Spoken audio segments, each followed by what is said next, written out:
UP से धर्मांतरण का रैकेट चलाने वाला मौलाना छांगुर, जिसे गिरफ्तार हुए 10 दिन हो गए हैं। इन 10 दिनों में उसने कई राज उगले हैं। धर्मांतरण के खेल खेलने वाले कोडवर्ड का खुलासा भी हो चुका है, लेकिन गिरफ्तारी के 10वें दिन ये पता चला कि मौलाना छांगुर बहुत ही शातिराना तरीके से पूरे हिंदुस्तान में अपना नेटवर्क फैला रखा था। देखिए, ये हिंदू लड़कियों को फंसाकर लव जिहाद के लिए एक बड़ा गैंग उसने बना रखा था। देश के 579 जिलों में इसका नेटवर्क था, जो करोड़ों के विदेशी फंडिंग के जरिए धर्मांतरण का खेल खेला जाता था। ईडी की जांच में ये जानकारी सामने आई है कि मौलाना छांगुर ने पहले देश के हिंदू बहुल इलाकों की पहचान की, फिर 579 जिलों में हिंदू लड़कियों के खिलाफ साजिश रची। मुल्ला छांगुर ने प्लान के तहत मुस्लिम नौजवानों के कई गैंग तैयार किए। 3000 मुस्लिम युवकों को अपना अनुयायी बनाया, जो छांगुर के एक इशारे पर मिशन में जुट जाते थे। इनकी हवानियत सऊदी से लेकर सहारनपुर गान्ना खंडी तक खत्म नहीं हुई। ये मैं वही पीड़िता हूँ। इसके अलावा मौलाना छांगुर ने एक लव जिहादी फौज भी तैयार की हुई थी। उसने 1000 मुस्लिम युवकों को हिंदू लड़कियों को फंसाने की ट्रेनिंग दी थी। मेरे पास जो आया था लड़का, उसका नाम अमित था, उसका असली नाम था अबू आमिर अंसारी। ईडी की जांच में इस बात का भी खुलासा किया गया है कि छांगुर ने लव जिहादी गैंग के नेटवर्क को उत्तर प्रदेश, बिहार, पश्चिम बंगाल, महाराष्ट्र, कर्नाटक और तमिलनाडु में फैलाया हुआ था और इस गैंग को विदेश से आए पैसों के जरिए मदद करता था। देखिए, एटीएस और ईडी ने छांगुर के साम्राज्य को लेकर कई खुलासे किए हैं। ईडी के मुताबिक छांगुर के और 32 खातों की जानकारी मिली है, यानी पहले के 40 खाते और अब 32, कुल मिलाकर 72 बैंक अकाउंट्स होने की बात सामने आई है। इन अकाउंट्स में करीब 100 करोड़ के लेन देन होने का शक है। इनमें विदेशी फंडिंग भी शामिल है। मौलाना छांगुर की विदेशी फंडिंग का लेखा जोखा नीतू उर्फ नसरीन देखती थी। नीतू उर्फ नसरीन के लैपटॉप से एटीएस को कई अहम जानकारियां मिली हैं। नसरीन के लैपटॉप में छांगुर के मुंबई से लेकर दुबई तक के गुप्त कनेक्शन का रिकॉर्ड है।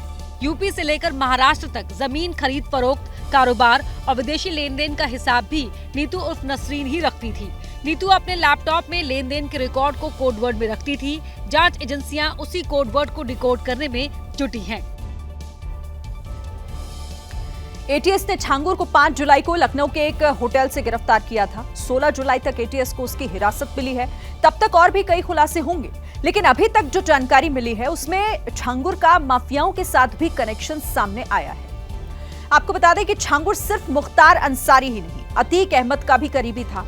पूर्व राज्य मंत्री ददन मिश्रा ने यह दावा किया कि 2014 के लोकसभा चुनाव में मौलाना छांगुर अतीक अहमद का प्रचार करने गया था। अतीक के नामांकन में छांगुर ने ही अपना घोड़ा अतीक अहमद को दिया था, जिस अतीक अहमद ने बीजेपी के समर्थकों को और दौड़ा दिया था।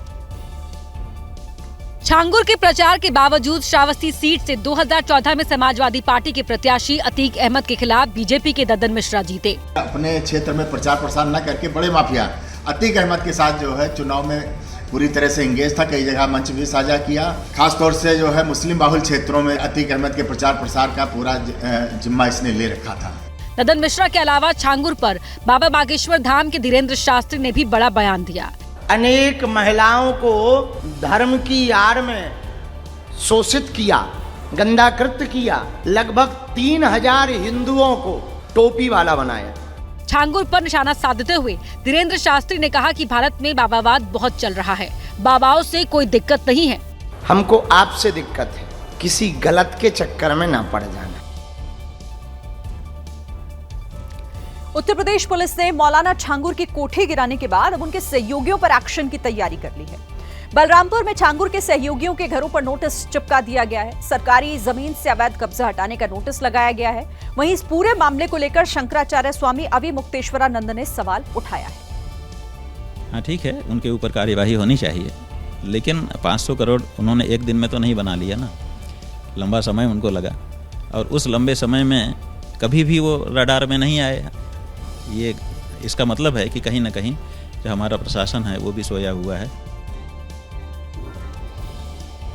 देखिए, राजस्थान के हनुमानगढ़ में कुछ बदमाशों ने दिन दहाड़े एक युवती से उसका मोबाइल छीन लिया। वारदात पास में ही लगे हुए सीसीटीवी में रिकॉर्ड हो गई। घटना शहर के भीड़भाड़ वाले इलाके की। एक युवती सड़क पर चलती हुई मोबाइल फोन से बात कर रही थी। तभी पीछे से बाइक पर सवार 2 बदमाश तेजी से आए। उसका मोबाइल झपटा, मौके से फरार हो गए। सीसीटीवी में साफ देखा जा सकता है बदमाश पहले से ही घात लगाए बैठे थे। जैसे ही उन्होंने मौका देखा, झपट्टा मारा, तेज रफ्तार में भाग गए। युवती अचानक हुए इस हमले से घबरा गई। कुछ समझ पाती उससे पहले ही आरोपी फरार हो गए थे।